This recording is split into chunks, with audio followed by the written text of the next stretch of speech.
السلام عليكم ورحمة الله تعالى وبركاته. نحييكم تحية طيبة. أهلا وسهلا بكم أعزائنا متابعي راديو أصوات، محبي برنامج بقلب مفتوح مع إسماعيل. هذه حلقة جديدة مباشرة وهي حلقة اليوم الخميس، ليلة الجمعة المباركة الطيبة. إن شاء الله تكونوا دوزتوا يوم رائع ومزيان وفرحانين باللقاء بكم من جديد، وسعداء دائما بتواجدكم معنا، وكنشكركم دائما على الوفاء ديالكم وحبكم للبرنامج. وكنحييو مغاربة العالم، كنحييو الأصدقاء فانز بقلب مفتوح، وكنحييو أيضا وكنسلموا وكنرحبوا بالمستمعات والمستمعين الجداد معنا في الاستماع. إن شاء الله يكونوا أوفياء ويدوزوا معنا تجارب شيقة في برنامج بقلب مفتوح مع إسماعيل. كيف ما العادة مخرج البرنامج سيف الدين بلغيتي معنا دائما في الحلقة ليضفي لمسته الفنية. تنسلموا عليه وتسلم عليكم. رقم الهاتف من أجل التواصل معنا راه الإشارة ديالكم. الخط الساخن لراديو أصوات هو 05 22 77 24 24. وعندك تقول بقيتي بوحدك مع أصوات، كاين اللي يسمعك كاين اللي يفهمك. مرحبا بكم من جديد مباشرة على راديو أصوات وبرنامج بقلب مفتوح مع إسماعيل. معنا توفيق من الدار البيضاء، 46 سنة. السلام عليكم توفيق. وعليكم السلام ورحمة الله إسماعيل. أهلا وسهلا، اش أخبارك؟ تحياتي لكم والإخوان والطاقم وجنود الخفاء والمستمعين جميعا. الله يكثر خير، كل شيء بخير وعلى خير إسماعيل، الحمد لله. الله يبارك فيك، مرحبا بك توفيق. مرحبا، بارك الله فيك. كاين واحد شويه ارتباك، لا تكون مرتاح ان شاء الله. كون مرتاح، كون مرتاح باش نفهموك مزيان، وإلا كنتي مرتاح غادي توصل الموضوع ديالك بشكل مزيان ومفهوم ان شاء الله. جزاكم الله خيرا. وعندي واحد الحشره جا في الصوت بحكم ان عندي واحد المرض اخي. المهم غنرجع لك القصه من الاول اخي، من 1999. واخا غنحاول بعجاله، يعني ما ندخلش معكم لي ديتاي بزاف، حيت القصه طويله. واخا تفضل. 1999 كنت طالب جامعي في فاس. كنت كنجي كنقضي العطله ديالي انا هنايا في الدار البيضاء، مسقط الراس ديالي الدار البيضاء هنايا مع الوالده. كنت المهم طحت في واحد العلاقه مع واحد الاخت. طحنا في المحظور، يعني وقع مشكل، سيده حملات. المهم انا اعترفت بالخطا ديالي، ويعني ودات الدراسه بالمقابل، يعني ودات الدراسه ديالي ودات المستقبل وكل شيء. يعني درتي هذه العلاقه وهذا الحمل خارج الزواج لما كنت طالب جامعي. تماما سيدي. ويعني ما كانش يعني داك الشيء من العنف او لا، ارضاء الطرفين، زله الشباب والمراهقه وهذا. الوغ سيدي انا اعترفت بالخطا ديالي امام الله، باش هاد البنت ما تسمعش ديك كلمه لقيطه او لا، يعني تابع هذيك راك عارف كل شيء السي اسماعيل. لهذا انا اعترفت امام الله عز وجل. تكاتبت مع السيده، والديها في الاول كانوا مديرين الطريق منين، يعني نحاولوا باش نجمعوا هذا الشمل. فعلا تكاتبنا، كنا بخير وعلى خير. مباشره سيدي بعد الزواج يعني بدات واحد الدوافع يعني انتقاميه ديال هذه الزوجه، بحكم ان هذا الزواج يعني دوافع انتقاميه. علاش انتقام من ناش؟ مني انا، بحكم ان هذا الزواج يعني كان بطريقه غير مرغوب فيها، الطريقه اللي شافوها هما شافوها هكا. في حين انني كنت غير مؤهل للزواج في هذيك الفتره. انا باقي صغير في 99، باقي كنقرا. كتاب عليا. المهم سيدي في الاول كانوا كيقولوا لي حنا نعاونوك، حنا نديروا لك حنا هذه. ملي تكاتبنا قادين امورنا صافي بداو معايا في هذه المشاكل ودخلوا معايا لواحد الصراعات. في 2005 سيدي بقينا ما بين مد وجزر. في 2005 جاتني وظيفه في مطار فاس في خدمات البنزين، في السيرفيس بترولي. كنت كندير اناليزور. بنت سيدي تمايا ملي ساقت لي الخبر انني خدمت، لحقت بيا. استقرينا تما حتى 2011. انا لا ازكي نفسي، يعني ماشي غادي نشكر لك راسي سي اسماعيل، ولكن المهم كدير ابذل ما في وسعي باش نساعدها. ملي سيدي 2011 بدون سبب هزت لي كل شيء، رجعت لدارهم حيت كانت كتستقر. هي كانت ساكنه عندنا في الحومه هنا في كازا. مشاو حيت هما تحولوا لمراكش. هزت المسائل، هزت الدريه بدون اجراءات انتقال من المؤسسه، مما حرمها من التمدرس ديالها. البنت ما قراتش. وشنو الا كانت هي جات عندك الفاس، يعني كانت عندها نيه باش تستقر معك، شنو السبب او شنو وقع باش انها تعاود تهز بنتها وتمشي؟ بدون سبب. كانت السيده بخير وعلى خير، وزدنا بنيه اخرى في 2006 زادت بنيه اخرى اللي سميتها ايه. ممكن انا علاش كنت كنقول يعني هاد السيده زعما الا كانوا الولاد بزايد راه غادي الانسان غادي يثبت وغيقول الله يجعل البركه، حيت ما كاين حتى شي سبب اصلا. هو تخبيب من الاهل ديالها وصافي. يعني كيحاولوا ما امكن انهم كيعبدوا ما في الوسع ديالهم باش يشتوا هذا الشمل. وفي 2011 هزت حوايجها عاود مشات لدارهم اللي تحولوا لمراكش كما قلت لك. دارت لي تما دعوه ديال اهمال الاسره. بقيت كيجوني الاستدعاءات للمطار تمايا، خاصني نحضر كل خميس، خاصني نمشي ندي بلاصه حتى لمراكش باش نحضر الجلسات. المهم كانت فتره ديال الحج ممنوع عليا انني نمنط نغيب. صافي جات واحد اللجنه لقاوني ما كاينش، توقفت عن الخدمه. رجعت لبلادي عاود، رجعت للدار البيضاء بخفي حنين. رجعت كنمارس نزاول التجاره ديالي بالتجول وهذا، مره طايح مره نايض. المهم غادي مع الوقت. السيده دريه جات واحد الفتره ديال الدريه الاولى كبيره، جات فتره ديال المراهقه، يعني ما خاصهاش هذيك الرقابه ديال فين كنتي فين مشيتي اش هاد اللبس الى اخره. استثنائي هادشي معروف. وقفت في جهه مضاده مع بحكم انها كانوا الوليدات ديالي كانوا عايشين مع دار جدهم بزاف. وقفت في جهه مضاده مع امها باش طلقوني غيابي. صافي الحمد لله. شوف الحياه، الانسان ما كتوقف حتى شي واحد حياته على الاخر، غير هي الوليدات هما اللي كيبقاو يعني في هاد الصراعات وكيولي سويداد القلوب. المهم استثنائي تفاكينا مشات في حالتها الله يسهل عليها. انا سيدي ملي رجعت اش من عام طلقتوا؟ طلقنا دابا هذه 5 سنوات. 5 سنين باش طلقنا. صافي سيدي ملي شكاك رجعت انا للدار عندنا. انا ملي كنت فاس كنت كاري عند واحد الناس. هذوك الناس كانوا الدار عندنا كيجيو ضيافات، امي عندي وخويا، وشافوا واحد بنت مولات الدار. وقالت لي ولدي بغيت خوك بغا يتزوج بهذا السيده. قلت لها مرحبا امي مزيان. صافي كان خير تزوجوا. هذيك السيده جات برك في الدار عندنا ديال الوالدين. ما هذه مرت خوك؟ هذه مرت خويا، هي السبب ديال هذه المشاكل اللي انا فيها حاليا. المهم ملي جات سيدي للدار هنا بغات تبقى بوحدها في الدار، ما بغات حتى شي واحد يضايقها. وهذيك الدار غير ديال الوالدين، يعني انا اولى بها. الانسان اللي كيتزوج خصو يمشي الله يسهل عليه يمشي يكري. انا جيت دارت بيا الوقت، جيت لدارنا. السيده ولات كتفتح المشاكل، ولات انا بحكم انني استثنائي كنعمل بائع متجول في المواد ديال التنظيف وهادشي ديال العطور. مارشي كريو في سوق الجمله للفواكه والخضر الدار البيضاء. من زمان عندي كليان، من زمان كيتعاطفوا معايا، ويعني كيعرفوني كنجيب حتى كاليتي مزيانه ديال الصداع الحمد لله. دابا دار الوالدين انت كنتي بغيتي تاخذ فيها راحتك انت وخوك اذا تزوج يهز يعني زواجو ياخذ تزوج مرحبا به في دارهم. ولكن حنا عندنا حق اننا نكونوا في الدار. عندي حنا حقيه اننا نكون في دارنا بحكم انني كبرت تما وترعرعت تما في اسماعيل. واش انت اللي ما بغيتيهاش ولا هي اللي ما بغاتكش؟ هي اللي ما بغاتنيش. انا في دارنا ماشي زعما انا في دارنا، يعني باش كدير شي مسائل. المهم انا ملي كنت خدام في المارشي كريو، هي ولات كتمشي لهذا المارشي كريو سيدي، ماشي كتبيع وتشري اولا كدير شي حاجه حتى السعايه ما كتساهاش، يعني سعايه بطريقه اخرى. وداك الشيء انا كنت كنصادف هذاك الشيء وكنشوف هذيك الحالات. ما رضيتش استثنائي، لا داعي للتوضيح اكثر، لان شرح الواضحات من المفضحات. شي حوايج شفتهم تما في السوق ما رضيتش. خويا ما باغيش يخدم، خويا كيبقى ناعس حتى الوحده. في خبارو ان مرتو كتخرج.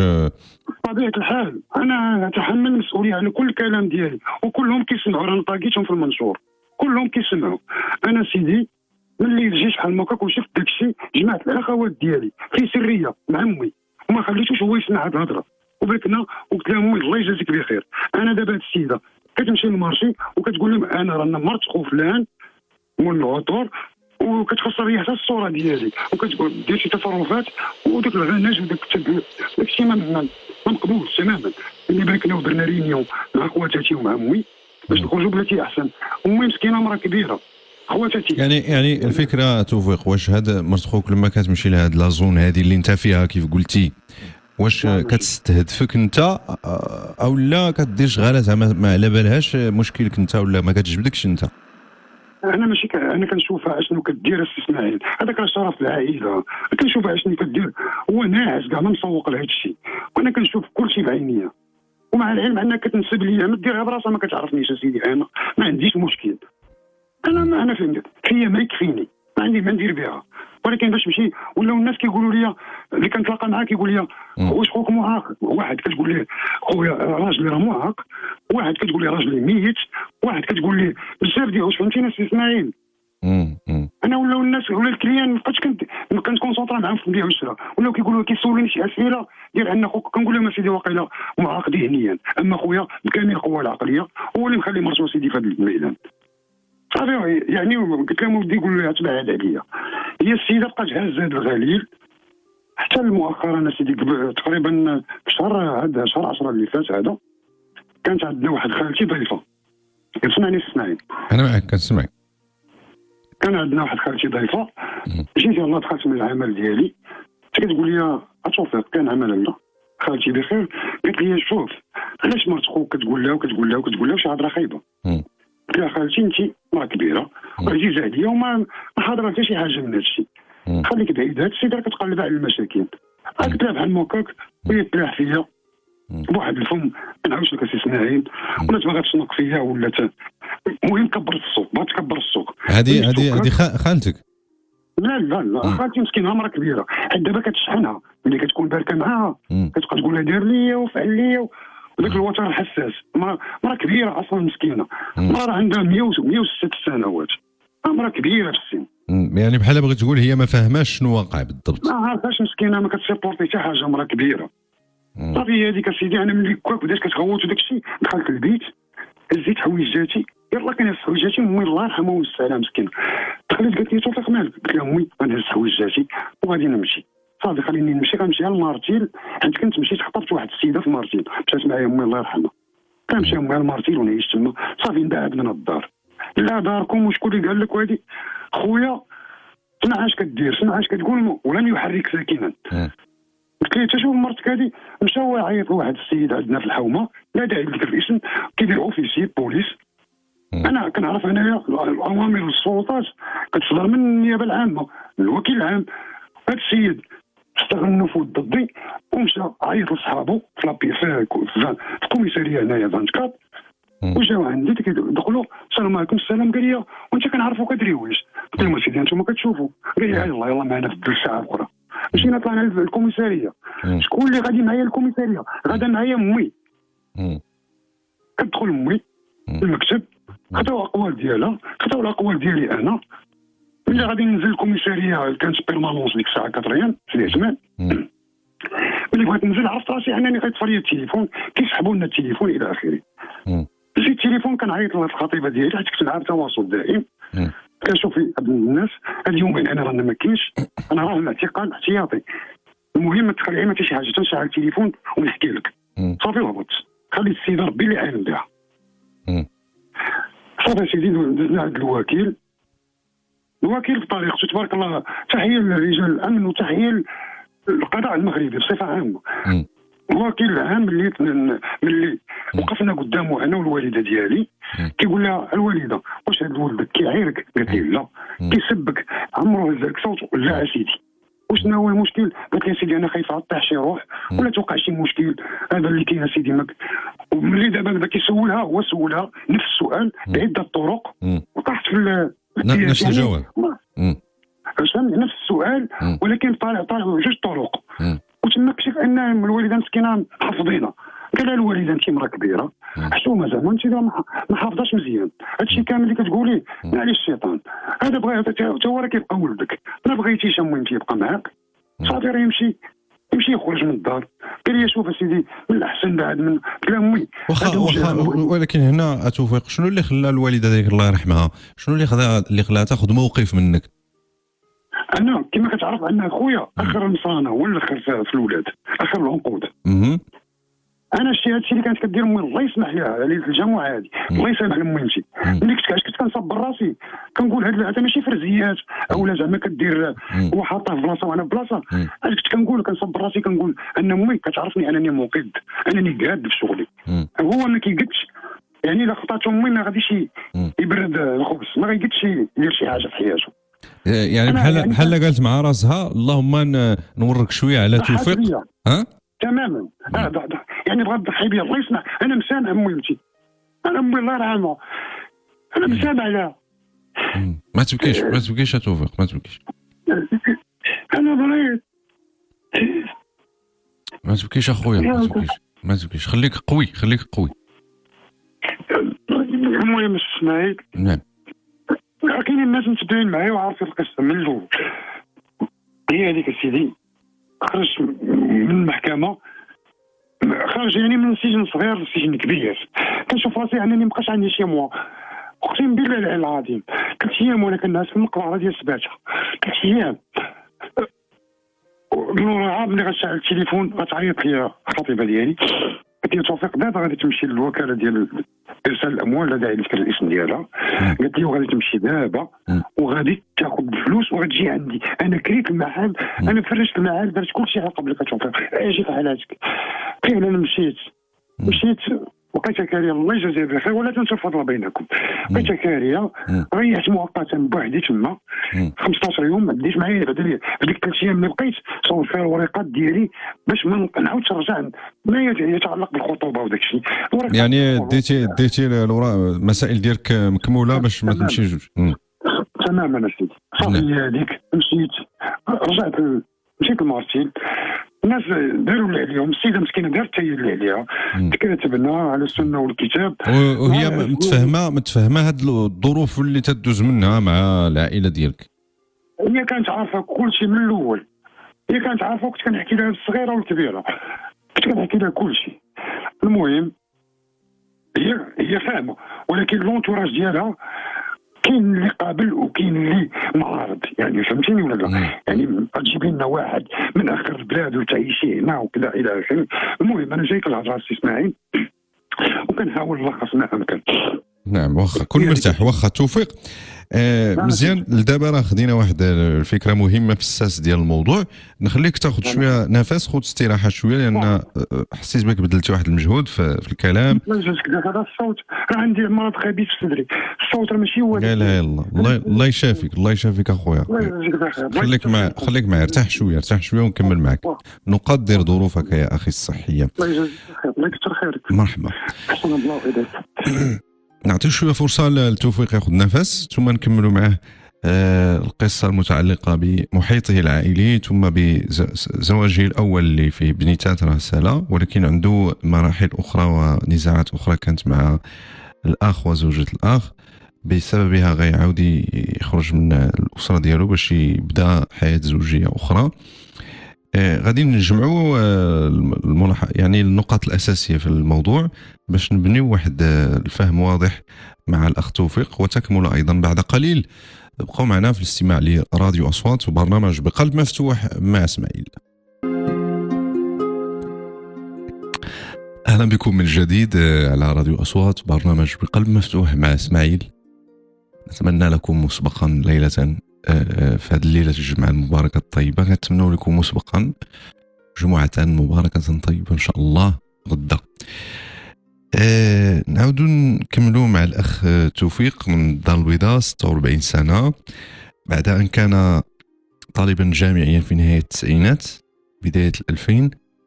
كان في علاقة غير شرعية بحكم الطيش وبحكم سنه، علاقة نتج عنها حمل. قال توفيق بأنه تحمل المسؤولية وتزوج بهذه الشابة، دوز معها واحد العدد من السنوات ورزق بابنتين إلى غاية هذه 5 سنوات. لم يستمر هذا الزواج وتم الطلاق. بعد ذلك غادي نشوف نزاع مع زوجة الأخ اللي كان توفيق تيشوف بأنها تقوم بسلوكات ماشي هذيك حسب التقدير ديالو، وهذه القضيه هذه خلقت له متاعب وسوء فهم عميق مع الام ومع اطراف اخرى من العائله.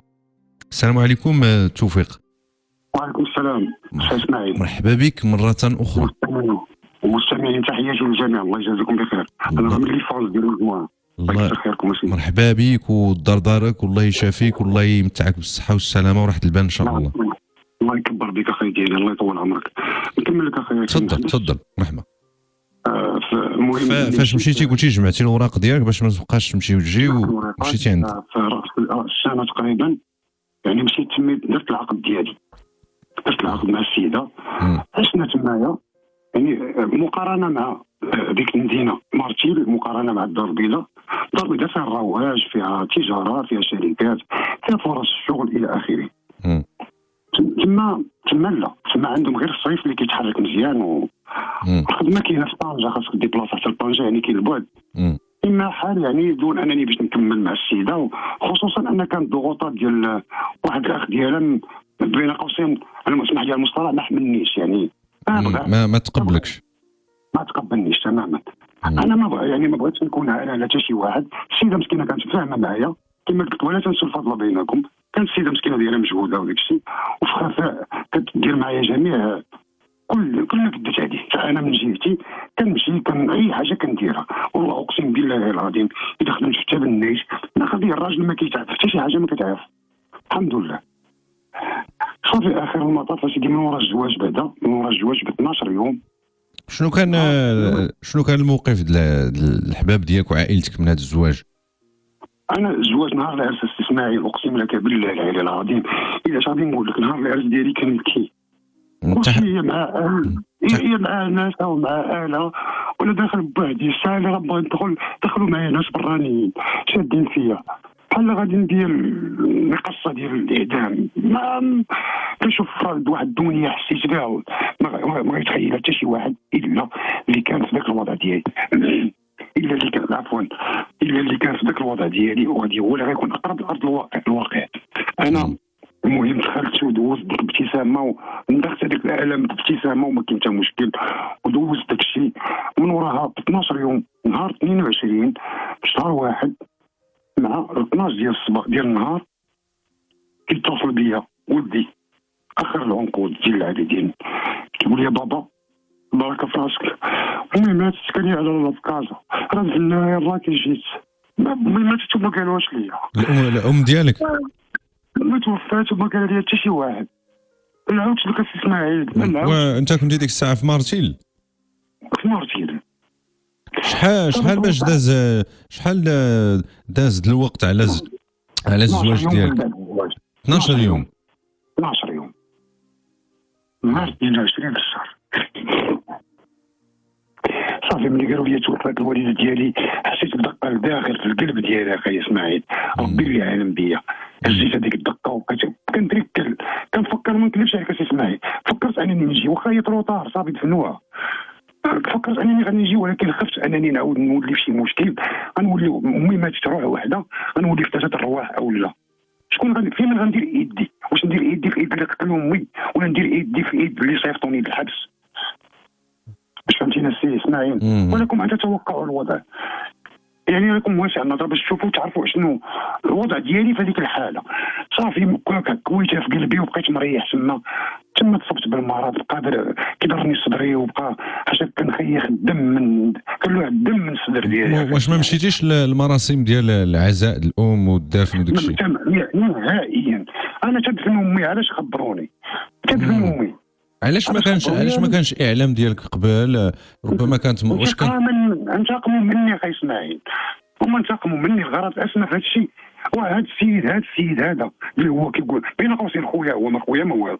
تصور انه كيبقى ناعس نورمالمون حتى لوحده النهار، والنهار المحكمه غادي بالسبعة الصباح غادي يوقفوا امي ومسكينه كترعد كتقفقف مرا كبيره، وغادي باش يغيز ليا، غادي باش يذبحوه، غادي باش يذبحوه، باش تنوض انت تمشي تذبح خوك. سير شوف مرتك شنو كدير. واش فهمتيني سي اسماعيل؟ وصافي هكاك ملي توفات امي ما خبروني ما حتى شي حاجه، وبقيت تما بحال راس المقطوع كنتركل. ربي اللي عالم بيا ديك هي الدقه اللي ضربت في الصميم، تما تضربت واحد الضربه خايبه اخي اسماعيل. صافي وبقيت كنبكي وكيواسيو فيا دوك الناس.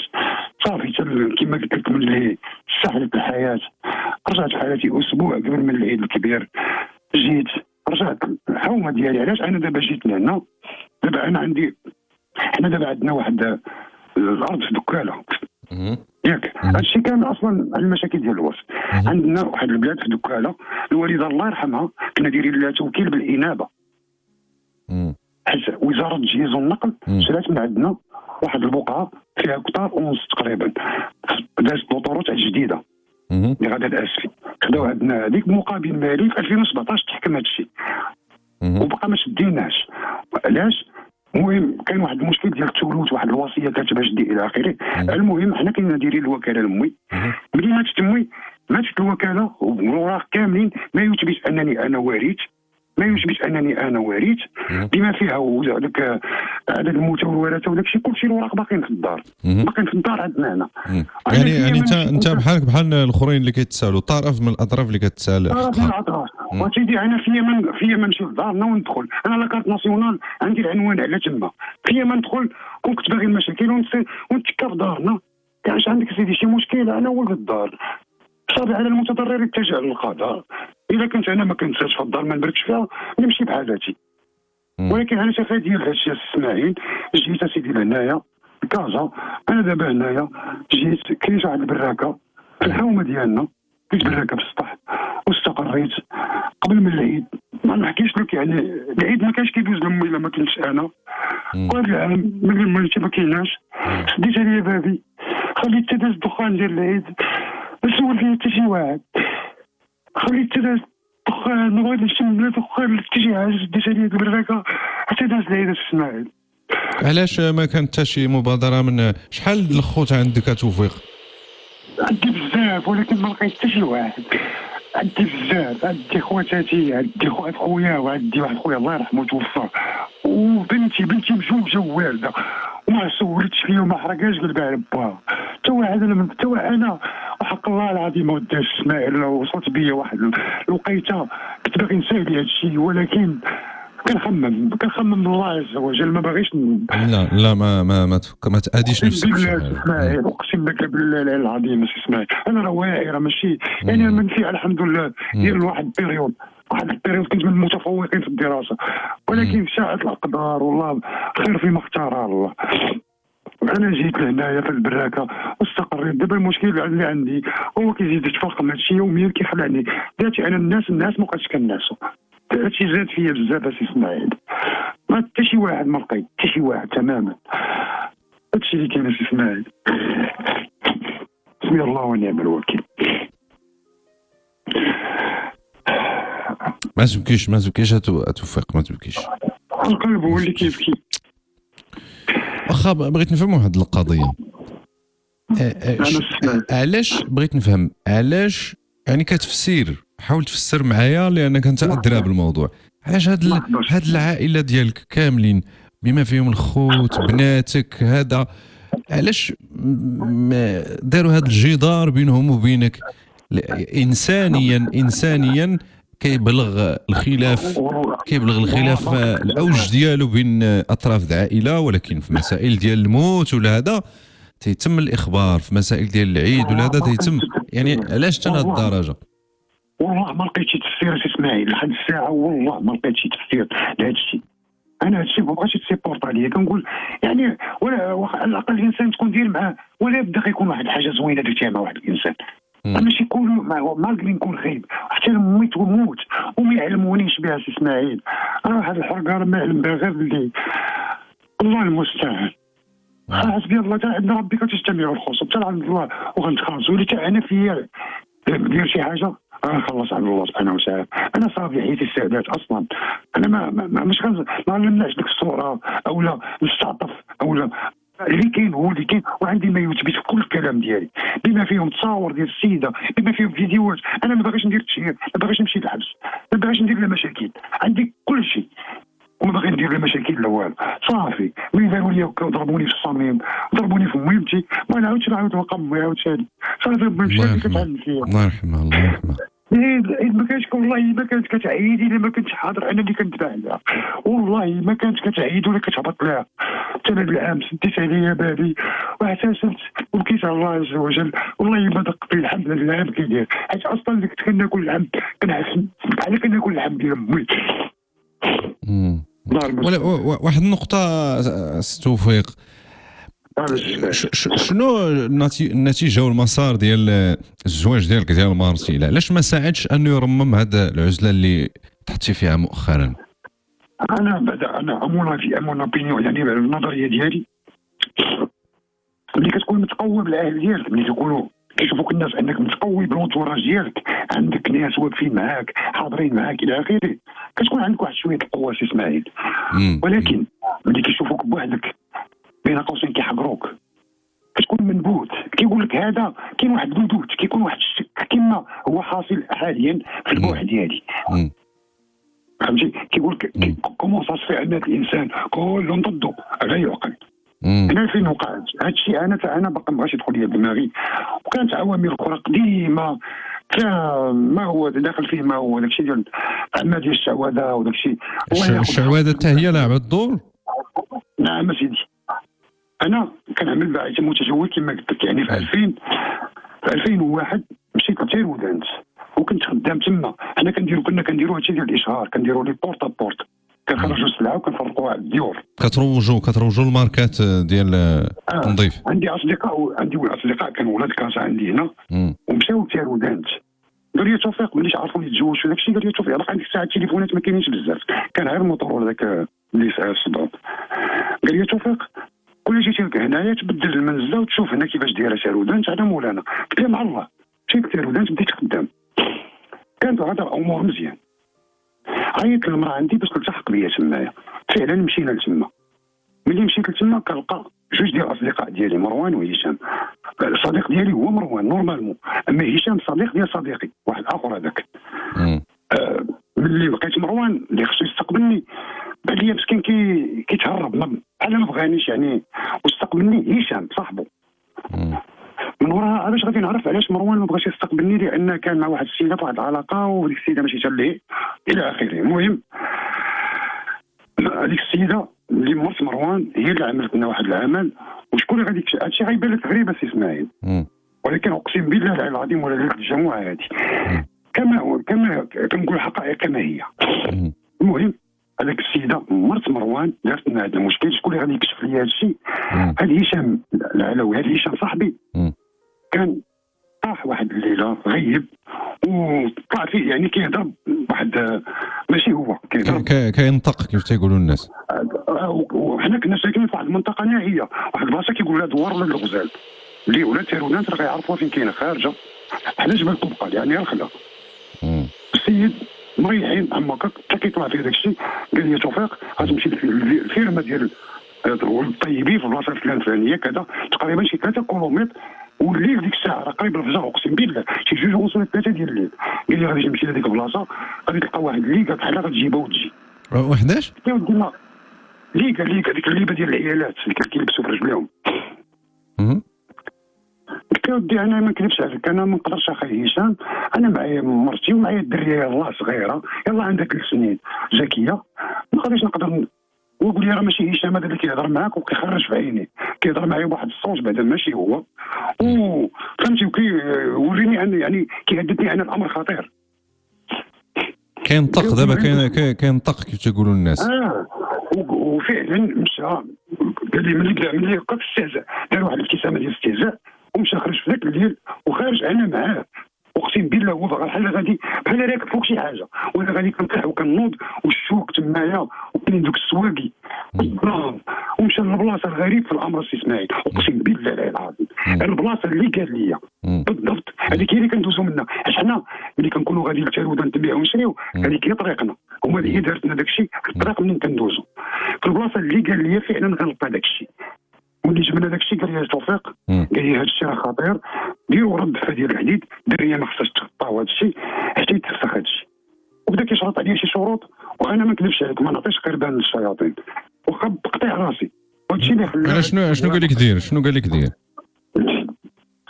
غادي يجيك غريب هادشي اسمعي. المهم قال لي غادي تمشي، قال لي غدا غادي تجيب ذبيحه كحله والجاوي المكاوي والمسكه الحره والزهر. قال لي غتشد الذبيحه، غترش البلاصه اللي غادي تذبح فيها وغتبخرها بالمسكه الحره وغادي تذبحها وغادي دير. وانا ما نكذبش عليك، مع الاذان ديال الله اكبر السيد غادي يقول لي توفيق عرفتو عندنا فاق، وانا نقول ليه هشام سير ارتاح اخويا، راه بقينا شادين السهره، سير ارتاح حتى غدا ونعاود لك. ماشي حتى حنا كنا ساكنين دار ملاصقه مع الدار العروبيه خارجين بيناتنا غير السور، حيط اللي بيني وبينه. جيت مرتي مشيت نعس حتى لغدي الصباح يعني حتى ل 11 حسب بقينا سهرانين. غادي نمشي نسترزقوا الله الناس ملي غاديين في الطريق، وانا نقول ليه هشام راه كاين راه البارح طلعت لك شي حاجه كذا ويقول لي اخويا داك الشيء رانا فيا، راه عارفه فيا. قال لي شنو نطلب لك؟ قلت له طلب لي ويقول لي اش غدير؟ يلاه نمشيو نرحبا نقلبوا على داك الشيء وهذا. قلت له اخويا هشام ما نكذبش عليك الا ان نشرك بالله، اي حاجه نديرها الا نشرك بالله، اسمح لي. صافي وهذاك الشيء هو اللي صافي من تما حسيت براسي انني متقن كاهل بهذا المشكل ديال الشعوذه. اقسم بالله العظيم سي اسماعيل. يا لطيف اقسم بالله العظيم. ولا كيقول هذا الشيء ما كاينش، اولا كيستهزأ في التعليقات اولا سميتو. ما نقولش ليه الله يعطيك حالتي، نقول لي ما تقدرش على حالتي لحقاش الله سبحانه وتعالى هو اللي عالم بهذا الشيء. ماشي اللي كاين. شنو علاش هاد السيده دارت هاد الشعوذه؟ هاد السيده اللي اتهمتي الشيء دابا هو هي ملي دارت هاد الشيء شنو قالت لمروان؟ قالت لي شوف هاد الشيء ما تخافش، قالت لي شوف هاد الشيء غادي ديروا لهم الرزق اللي غيجيهم هما غيجيك انت، واش فهمتي؟ وهي السيده شويه ماشي تلدها فاش تما في تيرودانت كانت لاعبه عليه ديال بصح. السيد كيمشي كيبات في القهوه، اقسم بالله كاين الصاك ديال المارشونديز ديالنا وكنجيو مع الصباح كنجيو القهوه تما. كاينه القهوه ديال اسراق في ساعه اسراق، كاينه قهوه ديال ايت مزال. ملي كنجي كندخل كتخدم بالليل ديال القهوه، كندخلو كنلقاو حاط راسو ناعس فوق الطابله. كنقول ليه شنو؟ كيقول لي لا راه حكا جيت بكري، هو راه ما بيتش في الدار، هي راه مجريه عليه. شوف شكون اللي بيت في الدار، واش فهمتيني ولا لا؟ كانت علاقه بلا وراق بلا حتى شي حاجه، كانوا غير واش فهمتي. وهي ملي شافت مرتي التحقت بيا وداك الشيء بحال غارت بحال فهمتي، وبغات دارت هذا الشيء هذا. هادشي اللي كاين في اسماعيل. يا لطيف اسمحوا لي على الازعاج. لا بالعكس مرحبا توفيق. انت بقيتي دابا بوحدك وما كاين مع انا حاليا انا بوحدي، انا والله عز وجل ما لقيتش اللي يديني حتى للسبيطار. كنمشي للسبيطار كيقول لك كتلقى مشكله مع السيكيريتي، كنقول لها خير انا كنرمي الدم من صدري، خير تعاون معايا راه انا ندوز السيكيريتي. كيقول لي خويا غتمشي تخلص الراديو وتخلص التسجيل وتخلص كذا وديك يعني سير موت في داركم. وانا كنموت دابا هنايا. ما عندكش اللوازم ديال الرميد وداك الشيء ديال المساعدات؟ الرميد وقيته اللي بغيت نصوبه قالوا لي انت راك ديكلاري في لاسي نيسيس، حيت كنت خدام في لاسيكيريتي واحد الوقيته. صافي من تما ما درت حتى شي حاجه. واخا بالنسبه للاخوه ديالك وخواتاتك وهذا، واش هما على علم بهذه الوضعيه ديالك وهذه الحاله ديالك ولا لا؟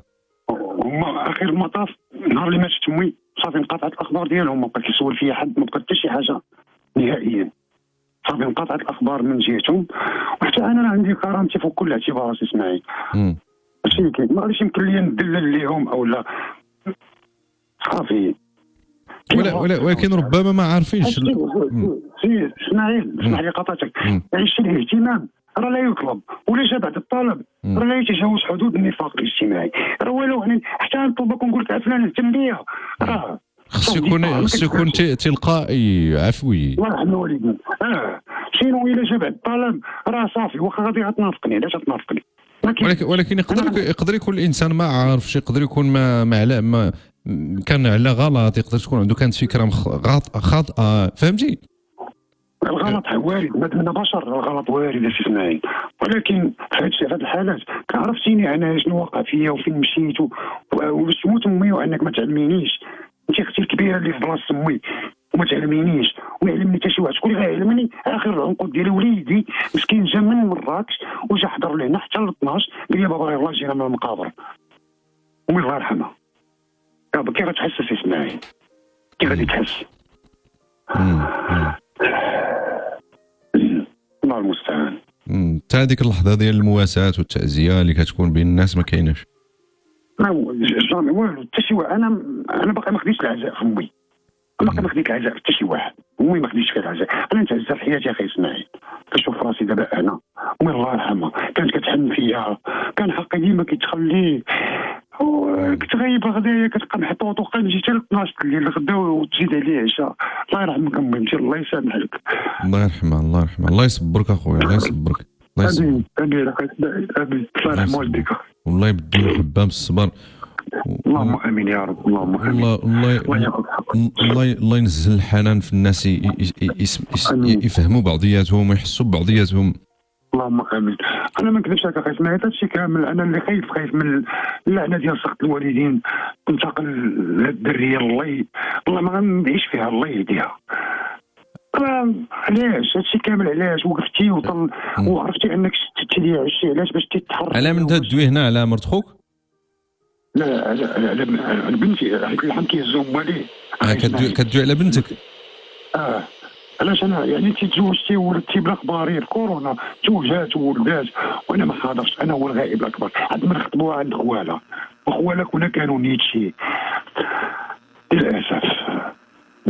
ودعي ليها قول الله يرضي عليها وهذا وفهمتي باش هي تكون مرتاحه واللي عطى الله عطاه.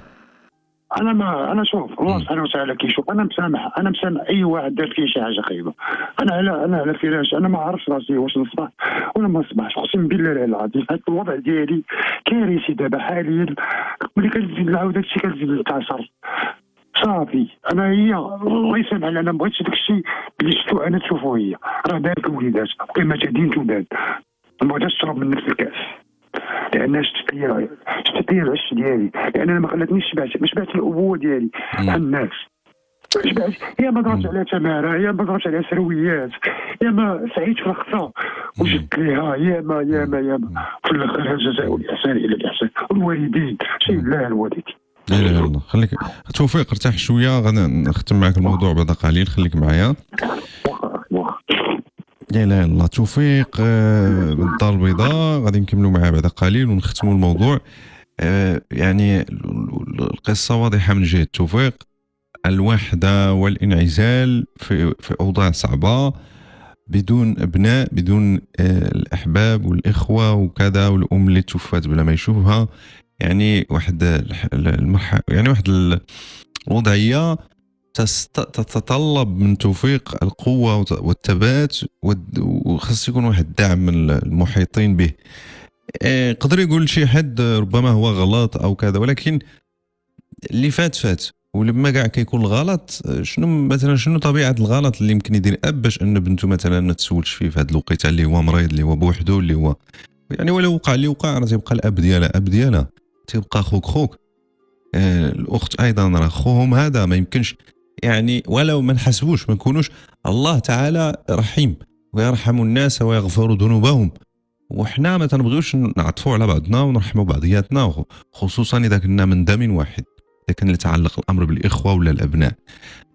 سنضيف ختام القضيه مع الاخ توفيق، عاد نشوفوا ان شاء الله الافاق ديال القصه ككل بعد قليل. لنتابع هذه الاستراحه ونكمل احنا مع بعض على راديو اصوات وبرنامج بقلب مفتوح. اهلا بكم من جديد. الو توفيق. السلام عليكم. عليكم السلام ورحمه الله. مرحبا. تحياتي. حياك الله. كنتمنى تكون مرتاح شويه وانت كتكلم معنا وكتقسم معنا الحمد لله اخي هاد التجربه اللي دوزتي. وهذا من امتى وانت القدرات الصحيه ديالك ما مساعدك شيء يا اخويا توفيق باش تستأنف النشاط ديالك؟ لانه انت باقي شاب وباقي في السن اللي انا ما نكذبش مباشره من النهار اللي خرجت من المحكمه هزيت الدقه. نهار خرجت من المحكمه اخي هزيت الدقه داخل في الصدر ديالي، حيت من عشت فيها في المقبره 3 ايام وانا ناعس في مقبره تباتا، وراه كاين ما يثبتها من عطانا نطاقيهم لك وسولهم انت يا سيدي عن بعد. هما يقولوا لك واش كاين هذا الشيء ولا ما كاينش. واتصلت بي اخت من سيدي مؤمن الله يجازيها بخير، كنشكرها من المنبر، ومولات الوليدات مسكينه، وجات خافيه على الزوج ديالها الله يكثر خيرها، وقالت لي هكا، وعطاتني باش مشيت للحمام وباش غسلت حالتي، وعطاتني باش نركب، حتى مشيت ديبلاسيت سميتو، مشيت ديبلاسيت لمارتين. باش ديك الساعه السيده قالت لي سير شوف خذ فلوس، انا صيفط فوفا كاش كاع ما تحتاجش حتى شي واحد. عليها فاش مشيت للمقاطعه ديال الباب كبير صوت ورقاتي ديال الزواج ومشيت توجهت لمارتين. هادشي اللي كاين السيد. مش كنلمع الصوره ديالي ولا عندي شي غرض في نفس يعقوب من وراء هذا الشيء ولا. انت كتقول شنو واقع، انت كتقول شنو كاين وصافي. خويت شويه قلبي باش ندير النقاط على الحروف، يعني معايا وليداتي متبعين. انا من لي فرنسي راه من زمان في البرنامج معكم، ومعني وليداتي متبعين وكل شيء. انا طالقيتهم باش يشوفوا يعرفوا كل شيء الحقائق اللي انا فيها وما آلت الي الاوضاع ديالي. وزعما هما ما عارفينش هذا الشيء يا توفيق؟ من الانسان اصلا ما كيسولش في الانسان، يعني ربما ما عارفينش، ربما في غيبوبه عن الموضوع ديالك. انا ما كاينش، انا بالنسبه لهم معدود في عداد الاموات.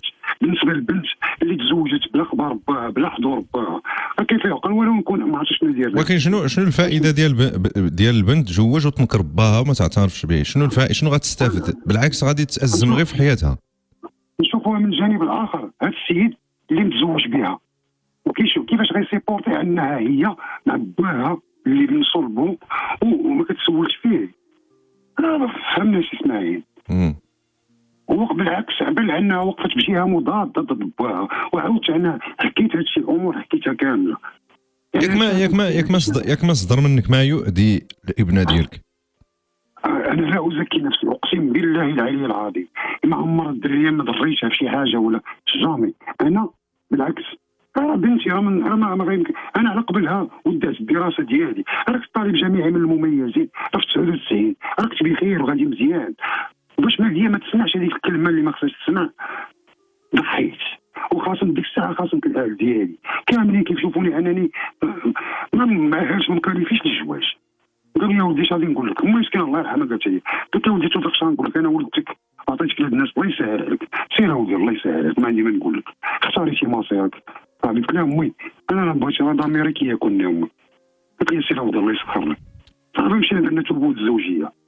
هادشي الناس هادشي علاش ما بغاوش هادشي، وبقات ديك الحق الدريه بحكم انها كبرت وترعرعت عند النساء. هادشي اللي بغيت نوصل لك، حيت ملي ما كتكونش كيبقاو لي رينيون، كيبقاو بزاف ديال التجمعات عليا كيدير دائما كيخسر الصوره، دائما رسموني انني انا الوحش، في حين ان دابا العلاقه مع بقى مع واحد هو اخر العنقود، هو زين العابدين، هو ولدي الصغير زيد 2009 هو اللي بقى معايا.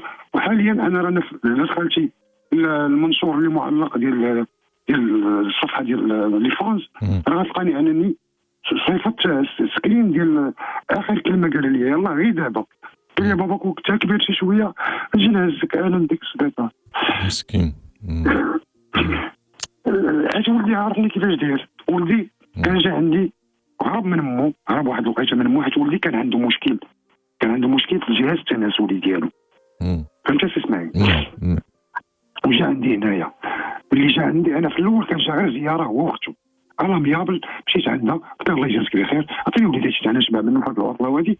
قالت لي ماشي مشكل، هادشي في 2019 نهار 21 في شهر 1 2019 كانت عطله مدرسيه.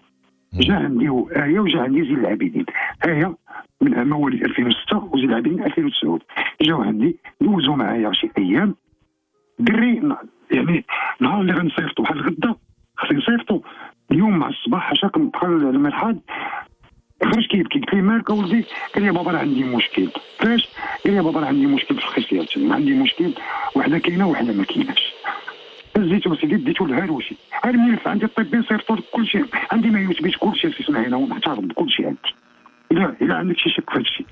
المهم هزيت الدري ديتو للسبيطار الهاروشي، طلبت عليه. ملي دخلت عند الطبيب يعني على مرأة او مسمع ديال الطفل كيقول لي اسيدي هذا الولد عنده مشكل خطير، يعني مهدد بالعقم، الا ما بطرتيش بالعمليه راه غادي ما يبقاش يولد الوليدات. اقسم بالله العظيم خرجت من السبيطار وغادي انا وياه بغيت باش ننسى، كيقول لي بابا واش بصح ما غنولدش.